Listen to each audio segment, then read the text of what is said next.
നിനക്ക് വല്ല ബോധം ഉണ്ടടാ? നിന്നെ പോലെ ഒരു പൊട്ടനെ വണ്ടി വിറ്റത് കാരണം എനിക്ക് സമാധാനം ഇല്ലാണ്ടായി. ഞാൻ നിങ്ങളെ വണ്ടി പൊട്ടിപ്പൊളിഞ്ഞ വണ്ടി ഇറക്കാന്നിട്ട് ഇപ്പൊ ഭയങ്കര മഴ ഇതാ. അപ്പൊ ഞാനോ എടോ തനിക്ക് വിറ്റത് കൊണ്ട് എനിക്ക് സമാധാനക്കേട്. രാവിലെ തൊട്ട് വൈകുന്നേരം വരെ ഫോൺ വിളിയാണല്ലോ. വണ്ടിക്ക് അങ്ങനെയായി, വണ്ടിക്ക് ഇങ്ങനെയായി.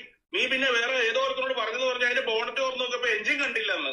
പിന്നെ ഈ ഇത്ര ദിവസം എങ്ങനെ ഓടിയത് എഞ്ചിൻ ഇല്ലാണ്ട്? ആര് പറഞ്ഞു എഞ്ചിനില്ലാതെ? ഞാൻ ബോണറ്റ് ഇതുവരെ തുറന്നു നോക്കിയിട്ടില്ല. എഞ്ചിനില്ല. അപ്പൊ എഞ്ചിനില്ലാത്ത വണ്ടിയാന്ന്. എന്റെ ദൈവമേ, എടാ പൊട്ട, ആരെങ്കിലും അവിടെ വിവരമുള്ളവരുണ്ടോ?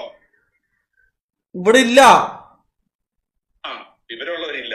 അല്ല, അങ്ങനല്ല, ഇവിടെ ആരുമില്ല. ഞാൻ ഒറ്റക്കാ. 66,000 രൂപയ്ക്ക് ചക്കക്കുരു നീ മേടിച്ച് ഞൊട്ടിയോ? ഏ തൊപ്പി, നീ എന്താ തൊപ്പി ഇങ്ങനെ? ഞാൻ തൊപ്പിയെടുത്ത്